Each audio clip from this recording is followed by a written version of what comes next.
우리가 성경에 보면 부활하신 예수님께서 부활절 아침에 제일 먼저 막달라 마리아에게 나타나셨습니다. 그리고 다른 여인들에게도 나타나셨고 그 다음에 또 제자들에게 나타나셨습니다. 하지만 여인들이 예수님 부활의 최초 목격자라고 하는 이 성경의 이 기록은 지금의 우리로서는 그저 그런가 보다 이렇게 생각이 들 수 있겠지만 당시의 관점으로는 이건 획기적인 일이었습니다. 왜냐하면 당시 유대 사회에서는 여인들의 증언은 법적 효력이 없기 때문이었습니다. 당시 배경에서는 여인들이 예수님의 부활을 증언을 해도 그것을 공식적으로 인정을 받을 수가 없었습니다. 따라서 복음서 기자들이 예수님의 부활을 처음부터 확실하게 만약에 인정받으려고 했다면 여인들이 아닌 남자들을 먼저 내세워야 했을 것입니다. 그런데 복음서 기자들은 그렇게 하지 않았어요. 그들은 그냥 사실대로 여인들이 부활을 목격한 첫 증인이라고 이렇게 기록을 했습니다. 이것은 복음서 기자들이 예수님의 부활을 거짓이나 숨김이나 부풀림 없이 있는 그대로 사실 그대로 기록하고자 했다는 것을 보여주고 있는 겁니다. 그런데 한 가지 흥미로운 것은 우리가 성경에 보면 예수님이 부활하시고 난 다음에 이렇게 여인들과 제자들에게 보이시고 제8일째 되는 날에 아주 또 한 번에 제자들에게 나타나셔서 자신의 몸을 나타내 보이셨다고 하는 거예요. 오늘 본문에 보니까 디두모라고 하는 도마가 나오고 있습니다. 이 디두모라고 하는 도마, 이 디두모는 헬라어이고 그리고 도마는 아람어입니다. 근데 둘 다 뜻이 뭐냐면 그냥 쌍둥이 그런 뜻이에요. 쌍둥이. 근데 요한복음에 보면 이 도마에 대한 기사가 3번 나오고 있는데 그에 관한 기록을 좀 보면 우리가 이 도마는 좀 특이한 사람이구나 하는 것을 우리가 알 수 있습니다. 먼저 요한복음 11장에 보면 예수님이 사랑하시는 나사로가 이제 병에 걸린 그런 내용이 나오고 있습니다. 나사로의 상태가 심상치 않자 나사로의 여동생 마르다와 마리아가 급히 예수님께 사람을 보내어서 당신의 사랑하시는 자가 지금 병들어 죽게 되었으니까 빨리 오셔서 좀 고쳐주십시오라고 이렇게 애원을 합니다. 하지만 예수님은 그 말씀을 들으시고 바로 출발하지 않으세요. 이것을 보고 제자들은 어떻게 생각하냐면 아마도 지금은 유대 땅에 들어가는 것이 위험하니까 예수님께서 여기서 좀 더 계시다가 들어가려고 하시는가 보구나 이렇게 생각을 했습니다. 그런데 이틀이 지나고 나서 예수님이 제자들한테 이제 유대 땅으로 가자 그러세요. 그때는 이미 나사로가 죽었을 때입니다. 죽고 난 다음에 하시겠다는 거예요, 예수님이. 근데 예수님이 유대 땅으로 가자고 그러니까 제자들이 말합니다. 랍비요, 방금도 유대인들이 돌로 치려 했는데 또 그리려 가시려 하나이까.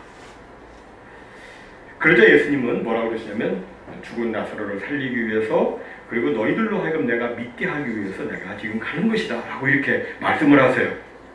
그러자 이 도마가 갑자기 이렇게 말합니다. 우리도 주와 함께 죽으러 가십시다. 우리도 주와 함께 죽으러 가자! 이렇게 얘기를 하는 거예요. 무슨 말입니까? 예수님이 돌에 맞아 죽을 것을 불사하고 유대 땅에 들어가신다고 하시는데 우리가 가만히 있으면 되겠느냐? 여러 동지들이요. 우리도 주와 함께 죽으러 가자! 이렇게 말을 한 것입니다. 이 말은 굉장히 좀 돌발적인 말이죠. 이렇게 말하는 사람이 없잖아요. 우리도 죽으러 가자. 그건 굉장히 좀 충동적인 말입니다. 그가 이렇게 말한 것은 아마도 그가 쌍둥이 어린 시절부터 다른 쌍둥이보다 사랑을 더 차지하고 사람들의 집중을 받으려는 생각에서 그렇게 돌발적으로 말한 것이 습관이 되어서 그렇게 말한 것이 아닌가 이렇게 생각이 듭니다. 다음 두 번째 그의 발언은 요한복음 14장에 나옵니다. 예수님께서 제자들한테 이렇게 말씀하세요. 너희는 마음에 근심하지 말아라. 하나님을 믿으니 또 나를 믿어라. 하나님을 믿어라. 그리고 또 나를 믿어라. 내 아버지 집에 거할 곳이 많도다. 이제 내가 너희를 위하여 거처를 예비하러 가노니. 이렇게 말씀하시면서 이제 너희는 내가 가는 아버지의 집에 어떻게 갈 수 있는지 그 길을 너희들은 이제 알고 있다. 이렇게 말씀을 하십니다. 그래서 도마가 이렇게 말합니다. 주여, 주께서 어디로 가시는지 우리가 알지 못하거늘 그 길을 어찌 알겠사옵나이까. 무슨 말입니까? 예수님께서 아버지의 집, 곧 천국에 간다 하시고 예수님 자신이 내가 곧 아버지의 집으로 가는 길이다, 천국 가는 길이다 이렇게 말씀을 해 주셨지만 자기는 솔직히 예수님의 그 말씀을 믿을 수 없다는 겁니다. 그래서 예수님께서 뭐라고 말씀하시냐면 내가 곧 길이요 진리요 생명이니 나로 말미암지 않고는 아버지께로 올 자가 없느니라. 다시 말해서 아버지 집에 가려면 반드시 나를 통해서만 갈 수 있다. 내가 아버지께 가는 길이다 라고 예수님은 다시 한 번 더 분명히 가르쳐 주십니다. 네. 이러보면 도마는 좀 충성스러운 면도 있지만 영적으로는 매우 좀 우직한, 좀 우둔한 그런 면이 있지 않나. 그래서 자기가 이해가 안 되고 믿어지지 않으면 나 못 믿겠다고 이에 대해서 즉시 거침없이 반박해서 말하는 그런 직설적 성격의 소유자가 아닌가 이렇게 생각해 볼 수 있습니다. 다음 세 번째 그의 돌발적 발언은 오늘 본문 20장에 나옵니다. 예수님께서 십자가에 돌아가시고 난 다음에 제자들 모두가 이제 다 낙심하고 크게 낙심하고 슬퍼하고 있었습니다. 그런데 막달라 마리아와 다른 여인들이 와서 이상한 이야기를 합니다. 그것은 자기들이 부활하신 예수님을 보았다는 거예요. 이게 얼마나 말도 안 되는 이야기입니까? 그래서 다들 어떻게 생각하냐면 이 여인들이 감정이 풍부하니까 너무나 슬퍼한 나머지 여인들이 환상을 보았나 보다 이렇게 생각하고 그냥 말하는 것을 듣고 있었습니다. 그런데 이번에는 시몬 베드로가 아주 심각하게 이야기를 합니다. 자기도 부활하신 예수님을 보았다는 겁니다. 이런 새벽에 막달라 마리아가 급히 달려와서 내가 아침 가보니까 무덤에 돌문이 열려 있어요. 이렇게 이야기를 하길래 베드로가 요한과 함께 막 달려가서 보니까 정말 무덤에 돌문이 열려 있었고 그 안에 들어가 보니까 예수님의 시신은 없고 예수님을 쌌던 세마포는 마치 누에고치에서 나방이 빠져나간 것처럼 그대로 그렇게 있고 예수님의 얼굴을 쌌던 수건도 그렇게 그대로 있더라. 이렇게 베드로가 이야기를 합니다.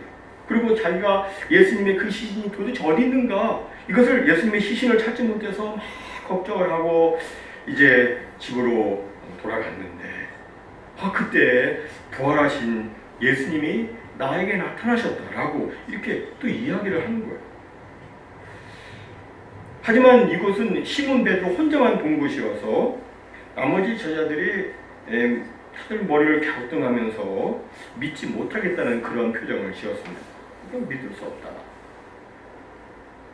그런데 또 잠시 후에 엠마오로 내려가던 두 제자, 이 두 제자는 12제자가 아니라 제자 70인 중에서의 두 제자입니다.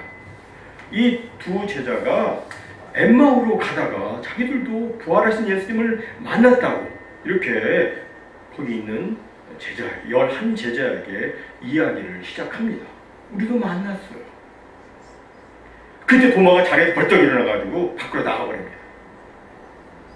그가 그렇게 한 이유는 죽은 사람이 어떻게 살아나느냐, 어떻게 살아나느냐, 지금 다들 제정신이 아니다. 이런 얘기는 더 이상 들을 필요도 없다. 이런 생각이 들었기 때문일 수도 있고 또 그의 어떤 특별한 개인 사정이 있어서 일 수도 있습니다. 이렇게 도마가 없는 자리에서 이제 도마는 나가버리고 이 10제자만 남았죠. 이 도마가 없는 그 자리에서 엠마오로 가던 두 제자가 자기들이 예수님을 본 이야기를 아주 구체적으로 설명을 합니다. 길을 걸으며 예수님과 대화를 나눈 그 이야기, 예수님께서 들려주신 구약의 그 메시지들, 그리고 예수님과 함께 음식을 같이 나누면서 나눈 이야기들, 이걸 구체적으로 이야기를 합니다. 그 말을 듣고 10제자가 믿었을까요? 안 믿었을까요? 안 믿었어요. 믿지 않았습니다. 유대인들은 한 사람의 말은 믿지 않아도 두세 증인의 말은 믿는 관습이 있었습니다. 하지만 10제자는 그 두 제자가 말을 하는데 믿지를 않았어요.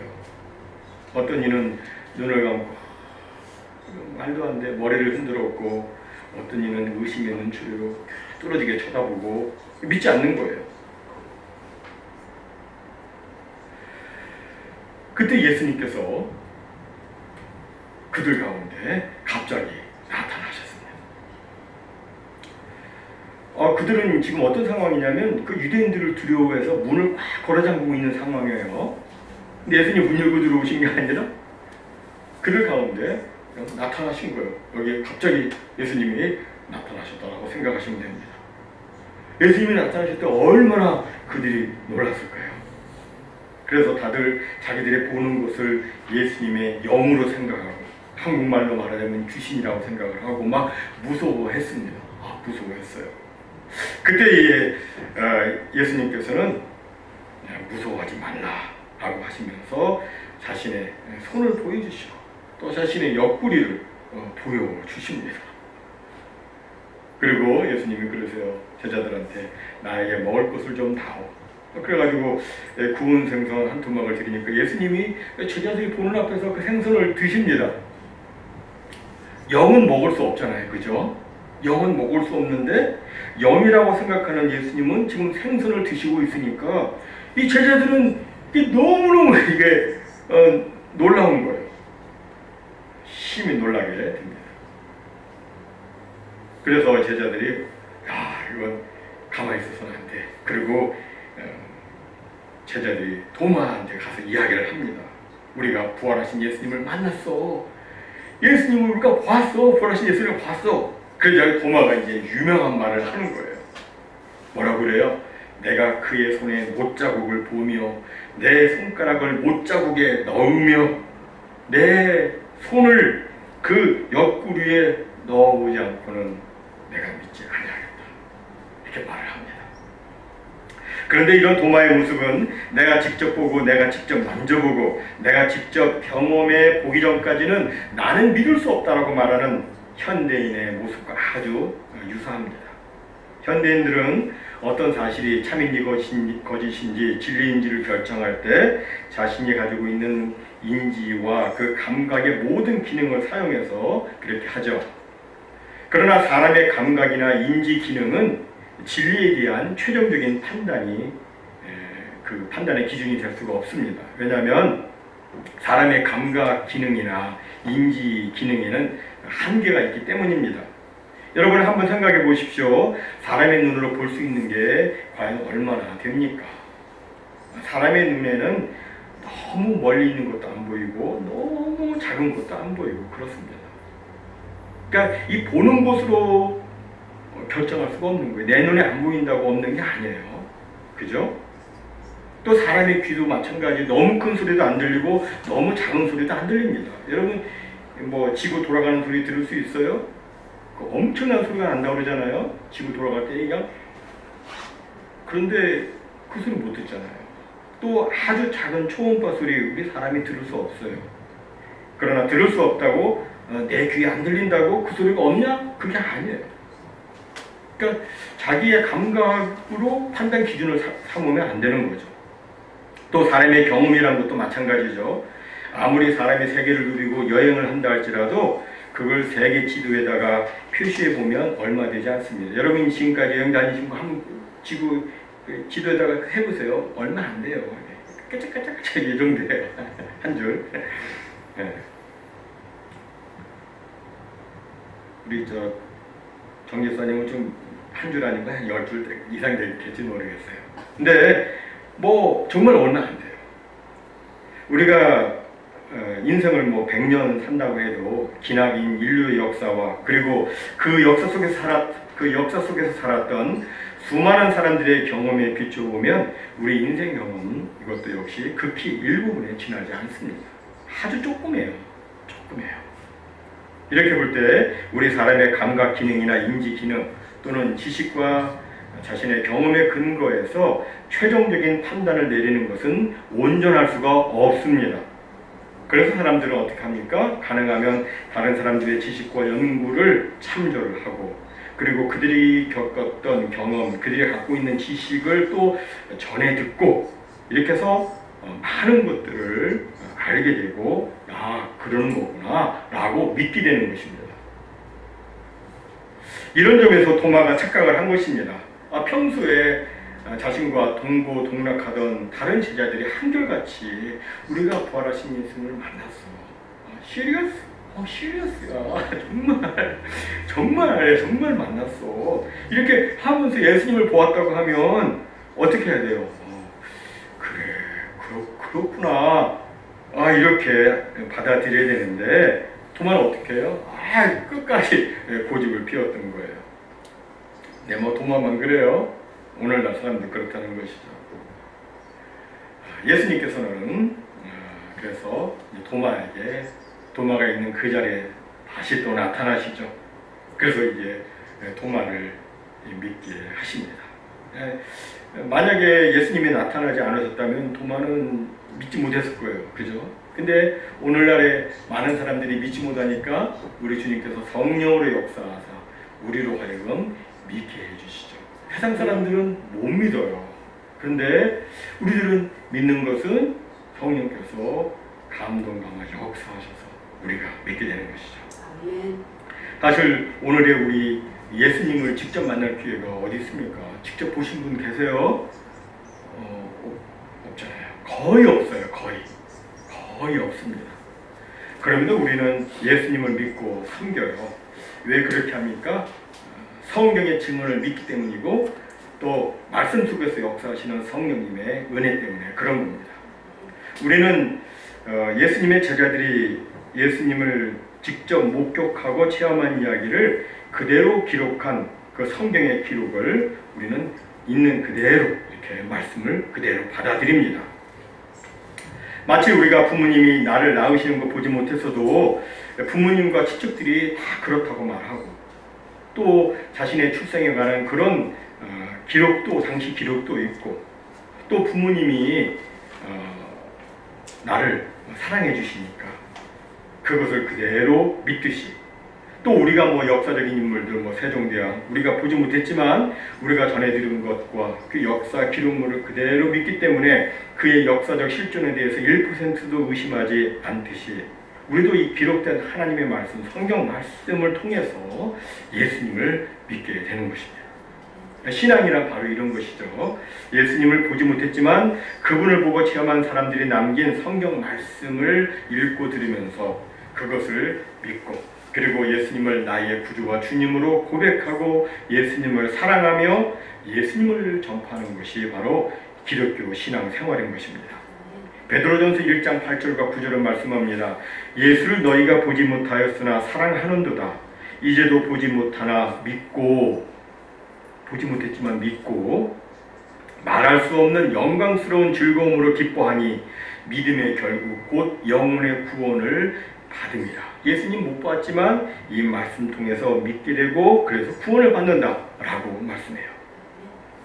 사실 베드로가 그 말을 했었을 때 당시 사람들은 우리처럼 예수님을 보지 못했어요. 그런데 베드로가 직접 봤잖아요. 직접 예수님 만나봤잖아요. 같이 지냈잖아요. 그러니까 베드로가 자기의 직접 그 경험한 것을 그들한테 말했을 때 그들은 그 베드로의 그 증언을 들으면서 예수님을 믿었고 그리고 사랑했고 그래서 구원을 받은 것이죠. 이렇게 해서 오늘날까지 온 거예요. 우리도 마찬가지예요. 증인이 계속해서 증거를 하는 거예요. 자신이 체험한 우리 주님, 자신이 체험한 하나님, 성령께서 내 삶 속에서 역사하시는 것을 하나님의 말씀을 통해서 내 삶 속에서 역사하시는 것을 우리는 체험하고 이것을 간증을 하고 이것을 성령께서 그 순간에 또 역사하셔서 그래서 믿게 되고 이렇게 해서 복음을 믿게 되고 구원을 받는 것입니다. 오늘 본문 31절에 보니까 이렇게 말씀하죠. 오직 이것을 기록하면, 이 성경을 기록한 것은 요한은 요한복음이겠지만 오직 이것을 기록하면 너희로 예수께서 하나님의 아들 그리스도이심을 믿게 하려 함이요. 읽어보고 믿으라는 거예요. 읽고 믿어라. 너희들로 하여금 믿게 하기 위해서 내가 기록했다. 이거 거짓말 아니다. 사실이다. 읽고 믿어라. 그리스도이심을 믿게 하려 하며 또 너희로 믿고 그 이름을 힘입어 생명을 얻게 하려 함이니라. 이렇게 기록을 했습니다. 기록된 하나님의 말씀을 통해서 우리는 예수님을 믿게 되고 그 이름을 힘입어 생명을 얻는다 라고 말씀해요. 하지만 이제 당시 도마는 그 당시 그 다른 제자들의 증언을 믿지 않았습니다. 그러자 이제 예수님께서 나타나신 것이죠. 그리고 예수님은 말씀하세요. 너 이리 와서 네 손가락 네 여기다 못자국에 넣어봐. 그리고 내 옆구리에 네 손을 넣어봐 하십니다. 이렇게 되면 믿을까요? 안 믿을까요? 이런 확실한 증거 앞에 도마는 더 이상 부인할 수가 없었습니다. 그래서 이제 주님 앞에 그제서야 엎드려서 고백을 합니다.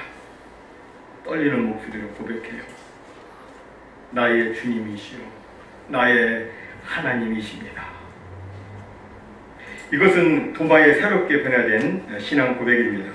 이제까지 그는 예수님을 단지 좋은 분, 능력을 행하시는 분, 훌륭한 랍비, 선지자 정도로만 알고 있었습니다.